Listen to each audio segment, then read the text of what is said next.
আমি জাবের কইছি আল্লাহর দেওয়া আমানত হইল তোমার স্বাধীন ইচ্ছা শক্তি। প্রতিটা মানুষের স্বাধীন ইচ্ছা শক্তিটাই হইল আল্লাহর দেওয়া আমানত। এই আমানতকে ফেরত দিতে হবে, কারণ আল্লাহ যখন তোমাকে স্বাধীন ইচ্ছা শক্তি দিছে তখন সেইটা পবিত্র ছিল, সেইটাকে কুলুষিত করছো তুমি।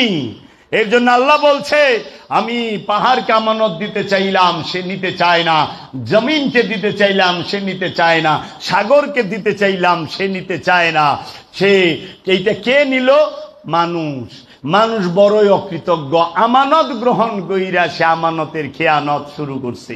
আল্লাহ স্বাধীন ইচ্ছা শক্তি কর্জ দেয় নাই, আমানত দিছে। আমানত মানেই ফেরত যোগ্য, ফেরত দিতে হবে। তাইলে তোমাকে যেমন তোমার স্বাধীনতাটা পবিত্র ভাবে আল্লাহ দিছিল, ওই রকম পবিত্র কইরা আবার আল্লাহরে ফেরত দিতে হবে। ওই রকম পবিত্র যদি তুমি এই আমানতকে ফেরত দিতে চাও, মুর্শিদের গোলামির কোনো বিকল্প নাই, মুর্শিদের ধ্যানের কোনো বিকল্প নাই, মুর্শিদের মহব্বতের কোনো বিকল্প নাই। এটা জালালি, এটা জামালি না, এটা জালালি। কামেল কোন হান্দা কামেল হইলা? কামেল কারে কয় জানো? কামেল কারে কয় জানো? ওলি কারে কয়? এরাই জানে না ওলি কারে। তাহলে স্বাধীন ইচ্ছা শক্তি, limited free will and choice. আল্লাহ রাব্বুল আলামিন তোমাকে সীমিত স্বাধীন ইচ্ছা শক্তি দিছে। হে আমার বান্দা, তুমি ইচ্ছা করলে আমাকে মানতেও পারো, নাও মানতে পারো, কিন্তু আমি তোমার উপরে হস্তক্ষেপ করব না।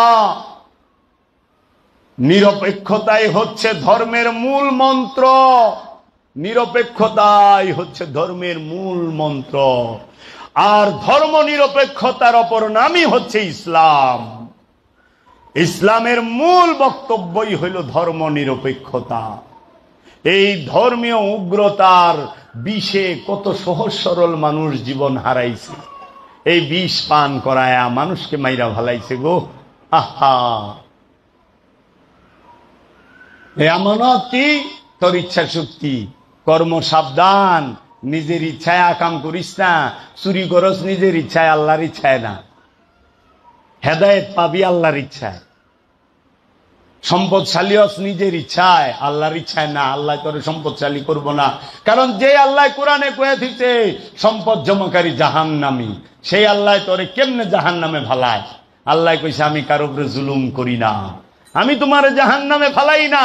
তুমি তোমার জাহান্নাম নিজে তৈরি করো, তুমি তোমার জান্নাত নিজে তৈরি করো। তাই তো আল্লামা ইকবাল কইছে तू खुदी को कर बुलंद इतना हर तकदीर से पहले खुदा खुद पूछे बता तेरी इरादा क्या है।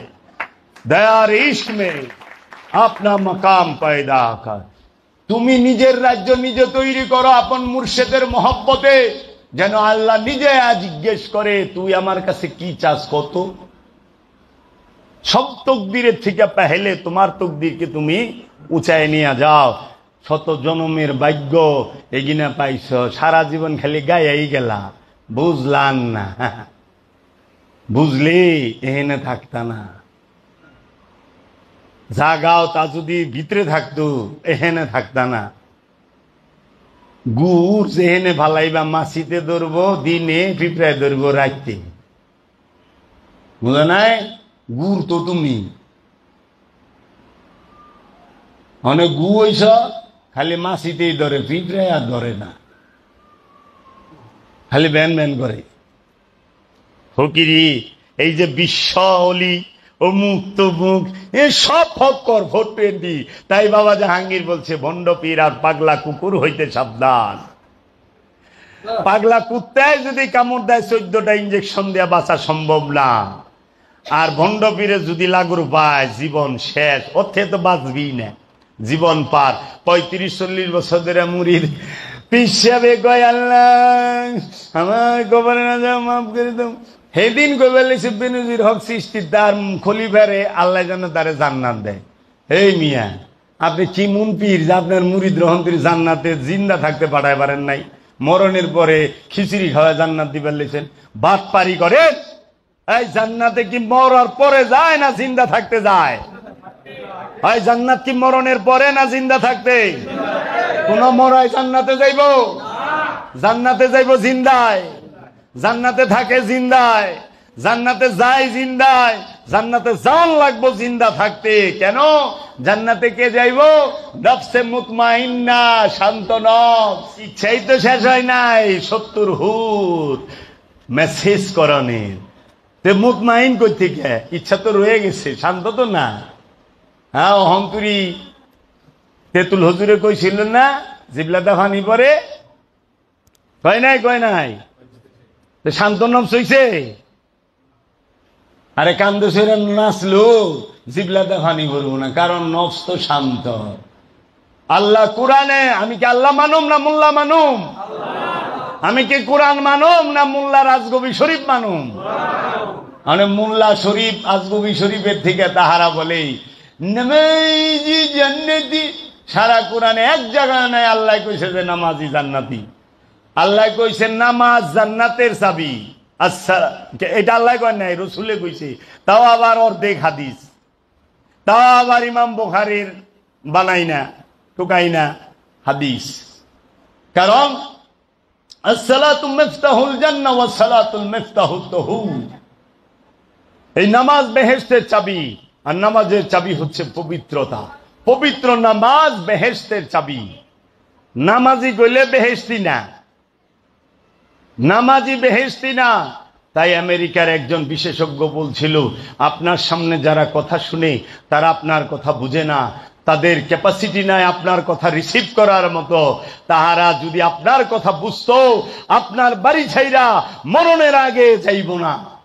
আপনি মনে রাখেন, তিনি ট্রিপল পিএইচডি। সে আমার আলোচনা শুনে যে আমি আমার জীবনে এইরকম আলোচক দেখি নাই। আপনি যে হাই থটের কথা বলেন, আমি এহেনে আইসকা যা কইছি তো কয়েকশো জনম লাগবো এই কথা শুনতে। কে কইব? নাই তো কেউই, বাবা জাহাঙ্গীর ছাড়া। আর অন্য যারা কয় আমরাও মুক্ত মুখ, এগুলা নিকশো মাকাশো, ভিতরে কিচ্ছু নাই, খালি ভাব। পেট মোটা থাকলে দারগা হয় না রে বাবা, মুজ বড় বড় থাকলে ও সিনা। ভিতরে মাল থাকন লাগবো, সিনার জোর থাকতে হবে। কি করবা? নফসকে শান্ত করবা। নফসের ভাগ আছে, নফসে আব্বারা, নফসে লওয়ামা, নফসে মুতমাইন্না, নফসে মুলহেমাম, নফসে ওয়াহিদ। 5টা পাইছা? নফসে ইনসানি, নফসে হাইওয়ানি, নফসে শাজারা, নফসে জিন্নি।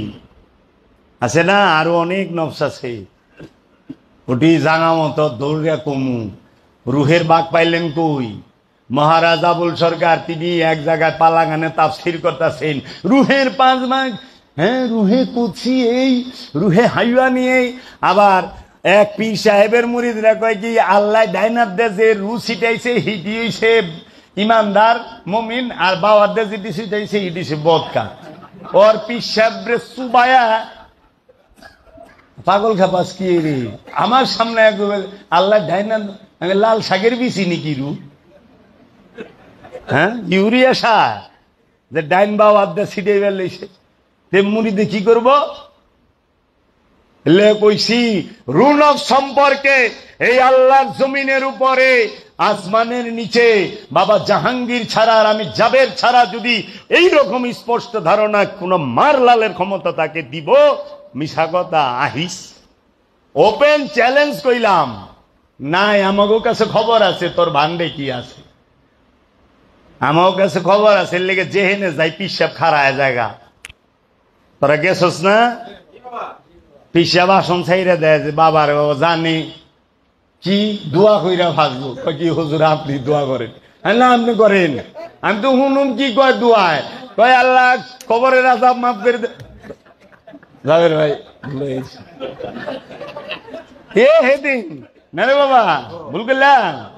একজনে তো মোনাজাত ছাইরা দিছে, কয় না আমি করুম না মোনাজাত। কি কইবা আজকে? হঠাৎ করে আমি উপস্থিত, ডাইন পাশে বয়ে রইছি। রুহের সব বৈরাবর গেছি, দেখো আমার লাইভে আছে বরিয়াবর দরবারে, আমার পাশে বইয়া মোল্লা পীর সবাই রে মুরিদ গুলো এক বলেছে আল্লাহ শেখল সাহেব রুহে পাঠায় দাও। আমারে যে মাইনছে লাইভে বকা যাবে রইল বন্ড।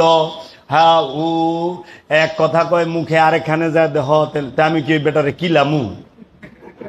তোরা কি কষে বেটারে কি লামু? এই বেটা আমারে জানেই না যে আমি কি জিনিস, ও আমারে জানে তো না যে রুহে সোয়াব পাঠাইলে যে কি হয়। তাহলে এই যে বিভ্রান্তি,